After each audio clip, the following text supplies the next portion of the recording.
If you had to choose, would you rather be desired for your body or your finances? Finances. Really? Because they gonna steal all your money. Oh my god.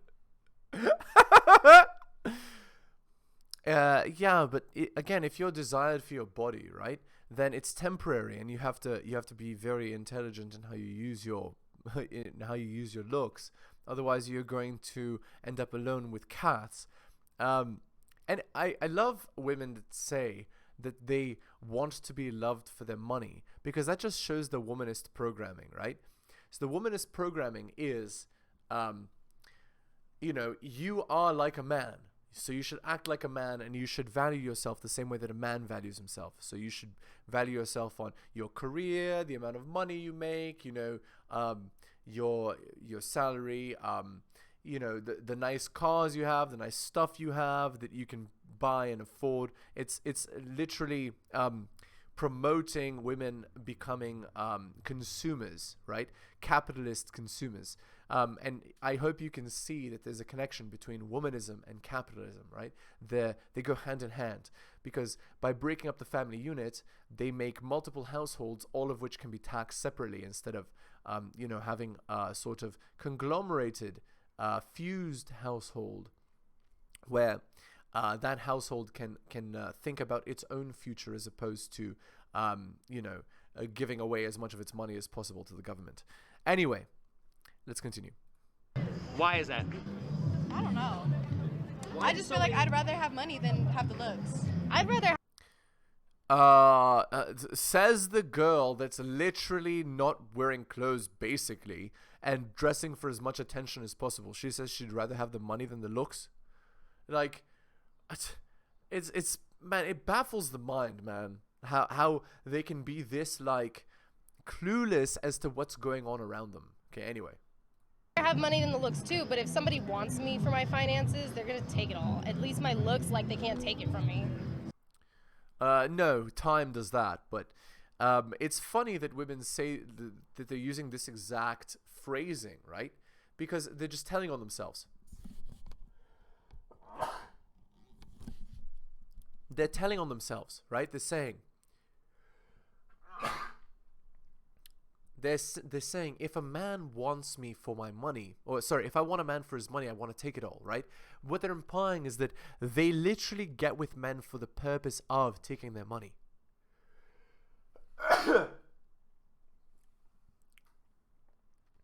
And again, this is why so many men are avoiding relationships in 2022. It's because of stuff like this. How are you supposed to have a good relationship when this is what's happening? All right, let's continue. Okay. Why do so many women prefer to show off their bodies rather than their finances?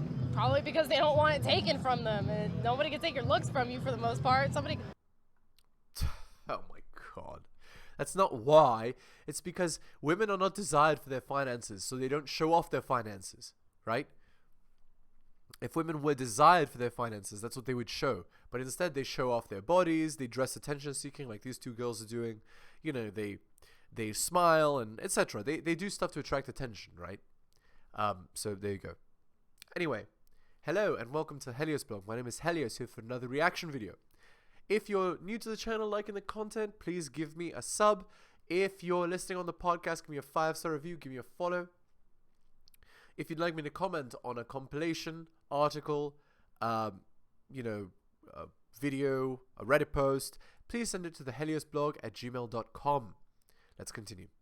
Definitely steal your money, especially if you love them. But don't women kind of resent being used for their bodies? Yeah, absolutely. And men resent being used for their money.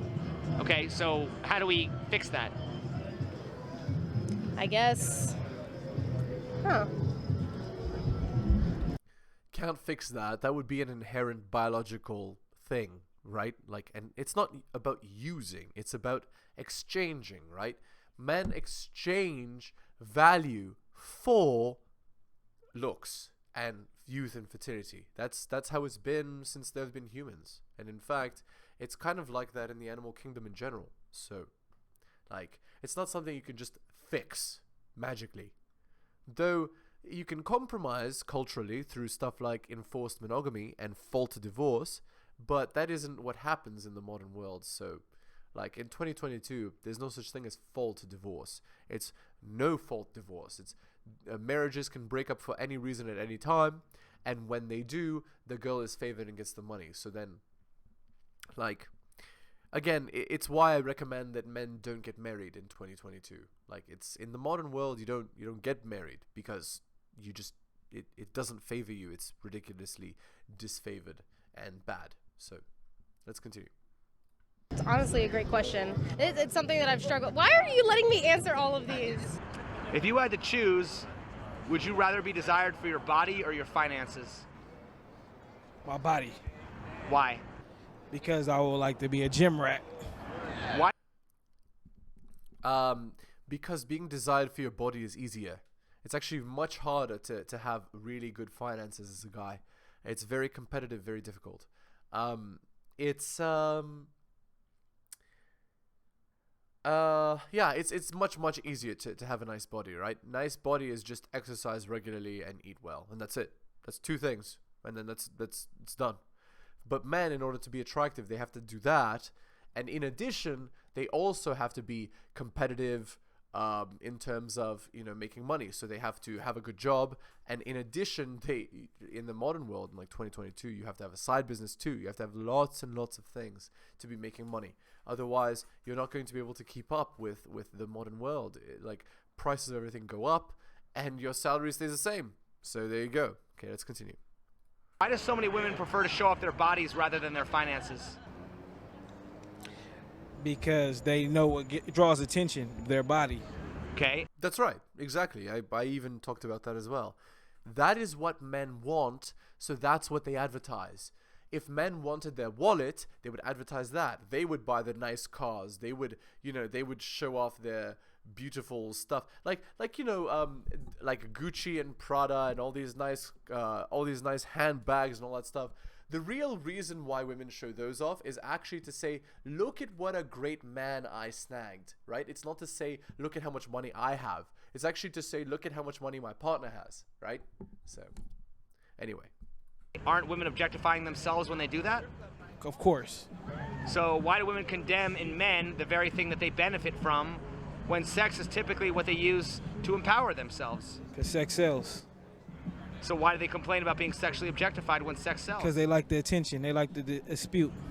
No, the reason why they complain about it, the reason they complain is because even though it sells bedroom fun, right?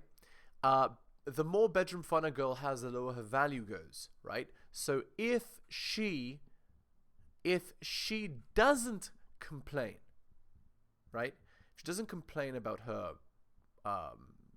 herself being objectified, and if she doesn't complain about men wanting her for that, she could be seen as a girl that is loose, so to speak, with her bedroom fun. And if that is the case, she's less desirable for, marriage, for having children, for being chosen for paternity reasons, right? And women want to avoid that at all costs because a girl needs to maintain her reputation if she wants to get married. But nowadays, so many women just want the marriage and don't actually want to be a wife. So anyway, that's why I recommend you don't get married. Let's continue. Okay. Doesn't that make them hypocrites? Of course. Women run the world. Let's get that straight. We run the world. That's why it's important. So then why are so many women complaining about how hard it is to be a woman in our society if they... Because they're bitches. They're not getting no good dick. They don't have a man taking care of them or a good paying job. One of okay, so the good paying job thing, no. That's not a thing. That's not a thing that makes women happy. Not getting... Okay, so it's really funny that she said not getting good bedroom fun, right? Is one thing that the reason why women are upset. And the other one is not being provided for by a good man, right? So she literally stated women's dualistic mating strategy right there. So getting good bedroom fun is one. You get that from Chad, or from a highly physically fit man. And getting provided for, you get that from a useful idiot, right? And so what women actually want is they want that to be in the same man. But very often, this man doesn't exist, right? You can't get a very hot guy who also can provide at that level. And so what women do is they sleep with the hot guy, and then they get the money and the resources from the other guy. So this girl here that's being interviewed, she's saying women are upset because they're not able to achieve their dualistic mating strategy. They're either missing one or they're missing the other, and they complain. So if a woman is just getting bedroom fun, she complains that she's not being provided for. If she's being provided for, she complains that, if she's being provided for, she complains that she's not getting good bedroom fun. So this is the concept of women are never happy, right? So no matter what you do, they're still going to want more and more and more and better and better. And that would be hypergamy, right? And that's why many women, what they'll do is they'll be in a relationship with, let's say, a Chad, and then they'll branch swing to a guy that they consider to be better, right?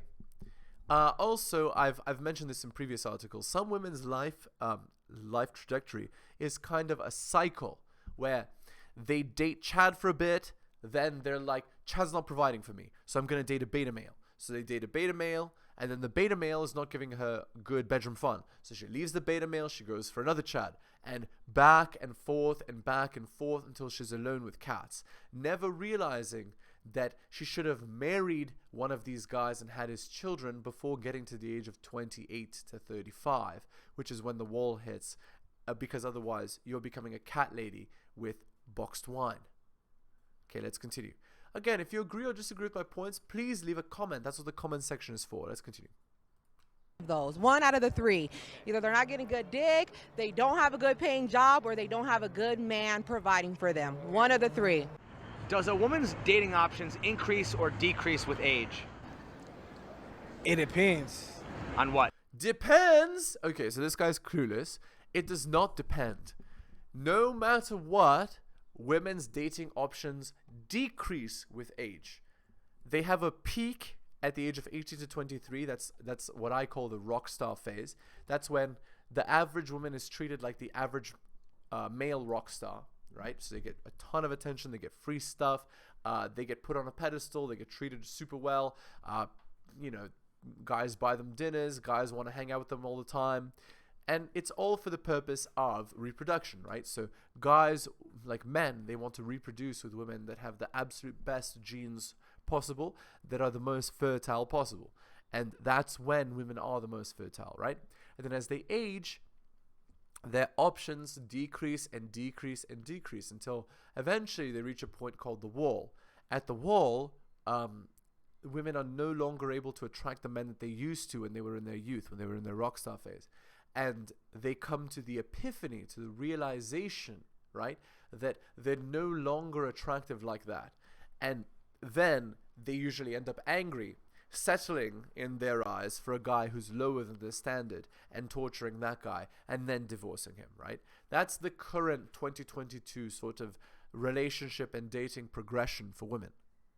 So no, it doesn't depend. How she take care of herself. Okay. No. Even if she takes care of herself, even if she's exercising regularly, eating perfectly, a woman's value still goes down with age. Maybe a little more slowly, right? So maybe instead of 18 to 28, she can go 18 to 32, right? If she takes care of herself optimally. But even so, still, her value is going to go down. It's going to go down precipitously as she ages. But in general, do you think that overall women's dating options increase or decrease with age? Increase. Increase? What? This guy is absolutely clueless. No, they don't increase. What's true is that thirst is ubiquitous, right? So men want to sleep with women, right? So what's going to happen is, even when she's older and not attractive anymore to Chad, there will still be lots of men that want to date this girl. There will still be lots of men that want to sleep with this girl. But just because they want to date and sleep with her doesn't mean that they're attractive in her eyes or competitive men. And that's the thing. She doesn't want the average guy off the street, Joe Blow. She wants Chad. She wants the most attractive, successful, strong man she can get. And if she can't get that guy, she would rather choose no guy. That's why she ends up, alone with cats and boxed wine. So you think that more men are looking for older women as opposed to young baddies? No, they look for young women. So Young basically, baddies. okay, so wouldn't that say that women's dating options often decrease with age? Yeah. Decrease, I would say. Yeah, definitely decrease. Yes, they decrease. The more disappointed we get, the more we don't want to date. That's actually true. That's not wrong. So that's called the amalgam, right? So what happens is, let's say girl is 18 years old, okay? She gets with Chad. Chad does something that she doesn't like. For example, he says he won't be monogamous. So she leaves Chad. She goes to the next guy. Now the next guy, he's got to be better than Chad in some way. So, usually Chad will be physically fit. So the next guy, he's got to be physically fit and he has to have a good job, okay?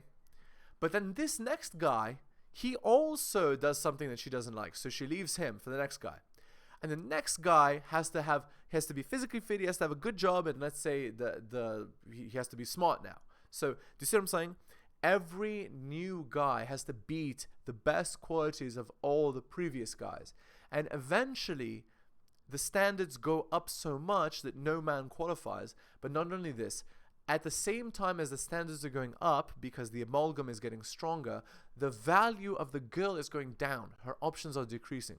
So it's double bad. And this is why you should never get with a 31-year-old woman or a 35-year-old woman. The reason is because her standards have gone through the roof, but her value has gone down. And here's what I mean when I say value.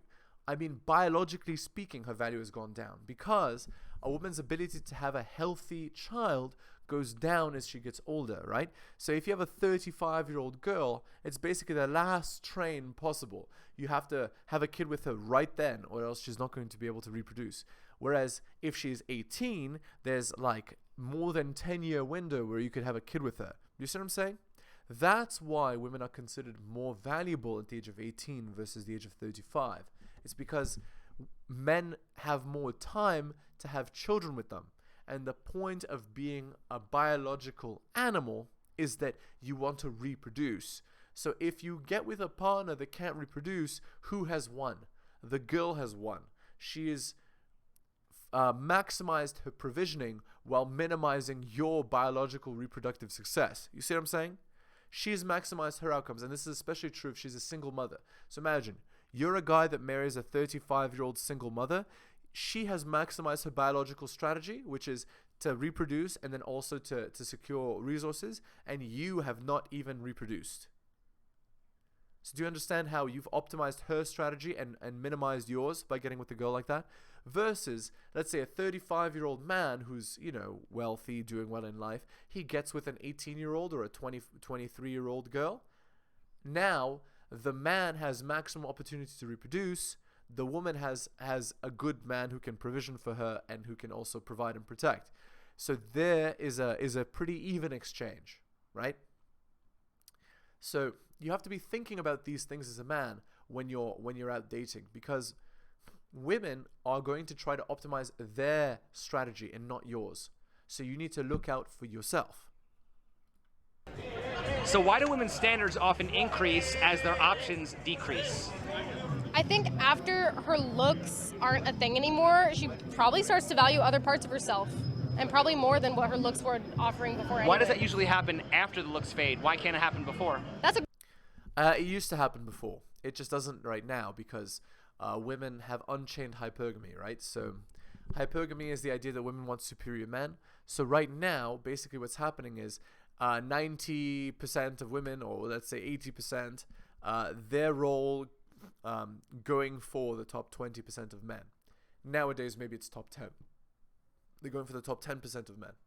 And so because these girls are all going for the top 10% of men, those men have maximum options, right? but they're not going to commit to any woman, right? Because they have so many options. And so instead of that, instead of committing to any girls, they just sleep around, right? And then the girls end up miserable because they can't optimize this strategy. And then they just bounce from guy to guy to guy until they run out of time. That's the modern world. And the standards go up in the sense that every new guy has to beat the best qualities of all the previous guys. Also, there's the concept of being an alpha widow, right? Where some guys, usually more than one, will have such an impression on a girl that she'll never forget the guy. And every new guy, when she's with that new guy, she's always thinking about the old guy. And so this is why women shouldn't have that many sexual partners, because if they do, they're going to end up miserable in the long term. All right. Let's go to our Reddit post. I'm heartbroken and feel numb. I just found out devastating news that my child is not my child. Tragedy. I, 30 male, have been in a monogamous relationship of 5 years with my fiancée, 27 female. We just had a baby boy. He's less than a year old. Things between us were pretty complacent and we felt like roommates. She was going on business trips at the time of conception, and I can count on one hand the amount of times we were having bedroom fun. I always pulled out. Yes, I know I can still get a woman pregnant while pulling out, but the timeline just wasn't working out. Who was I to deny responsibility? I figured she knew her body better than I did, and she told me I was the only guy she has ever slept with, so obviously the baby was mine. I took a discrete DNA test and I just got the results and that say 0 probability of me being the father. I'm beside myself right now. The only reason we were together was to give this baby the best life possible. I was hoping the baby would bring us closer together. Now I can't even look my child in the face without breaking down. I do not want to raise another man's child, which I had no part in creating. I bonded with this child because I thought I helped bring it into this world. Right. So this is woman's sexual strategy being totally realized, right? She's had the baby with a guy with good genes, and she has you for provisioning. Do you understand what I'm saying? And this is why he is destroyed, because this is the absolute worst thing that can happen to a man. This is the worst thing. This is called being a... anyway, there's a word for it that I can't say because of the YouTube algorithm. But anyway, basically, he's the loser guy that has to take care of another man's child. So, if this happens to you, just leave immediately. This baby didn't ask for this, and neither did I, and that's one thing we do have in common. The baby deserved to know its true dad, its true medical history, its true heritage. She must have cheated on me during one of her business trips, and honestly, that's also just as heartbreaking. We're engaged. I honestly never thought she was capable. And that's just it, right? Many men have no idea that women are capable of doing the things that they do. But they do them, and they do them very regularly. And this is why you don't get married in 2022 and why you don't cohabitate. It's why so many men are walking away. It's because if you're going to be with, like, the idea is women are incentivized to do this in 2022 society. And so you as a man are just a useful idiot here. And so why would you subject yourself to such negative treatment, to such negative outcomes, when you don't have to? It's very hard for me to accept this. She had bedroom fun with another man and allowed him to have a baby with her. I mean, what more needs to be said? All while being engaged, and I was back at home staying loyal. Exactly. I'm going to be taking another test just to be 100% certain before I pull the pin on this grenade. Mouth swab DNA tests tend to be pretty accurate. I still can't believe she deceived me. I was there through the 9 months I've been here as a father to my child. I want to have and raise a child of my own. And yes, I did acknowledge paternity, and yes, I'm seeing a lawyer. She knows nothing. She does not know I know. And for some hard to explain reason, I'm filled with guilt for what I'm about to do or expose. This poor baby deserves better. If anyone can offer advice, support, it'd be greatly appreciated. We live together, and I have no idea how to move forward. I plan on really listening to whatever my lawyer suggests. This sucks. Also, take it easy on me. This is the lowest spirits I've ever been. And I feel so bad for this guy. And this happens to too many men in the modern world. This is literally the worst thing that can possibly happen. And guys, if you've never been to this, kind of area of the internet, this is one of the realities. If you don't know how the world works, this is what can happen to you. And I'm afraid to say that, you need to be very careful. All right, let's look at the top comment. With 324 upvotes. May I suggest some times with extended family or friends, a bit of time off work, get your head in a good space. It's under a lot of stress. Best wishes and hug from a stranger in Australia. Thumbs up for that. 116 upvotes. This is awful. I'm so sorry. Definitely get a second, more accurate test done to confirm. Get your legal advice sorted and start thinking about what you want to do before you pull the pin. You deserve to have the upper hand and make your own plans first. I wish you a lot of luck and healing. Okay, at least the people are being supportive, thank goodness, because sometimes people are not supportive of the guy that just got cheated on, and not only cheated, but the girl is having a baby from another man. Like, utterly ridiculous. Okay. Yeah. Anyway. Okay. So there you go. It's over. We're going to end the post, the video there. Thank you so much for watching, guys. If you're new to the channel, liking my content, please hit the sub. If you're listening on the podcast, give me a 5-star review, give me a follow. If you like or dislike, agree or disagree with any of the comments that I've made, please use the comment box. That's what it's for. Also, you can reach me by email at theheliosblog@gmail.com if you want to send me a message. Thank you so much for listening, guys, and I'll see you next time. Thank you so much for watching my channel. Please remember to do all of the following. Like the video for the algorithm. Comment on the video. I respond to all comments and I'll give you a heart. Subscribe and hit the bell so you can see my content on your feed. Check out all of my content on other platforms. It spreads the reach of the channel. YouTube, bit.ly/heliosyoutube. Rumble, bit.ly/heliosrumble. My blog is realheliosblog.com. My podcast, bit.ly/heliospodcast. My Patreon, patreon.com/theheliosblog. You can also support the show at bit.ly/heliosdonations and buy my books at bit.ly/heliosbooks. Thank you so much for all of your support.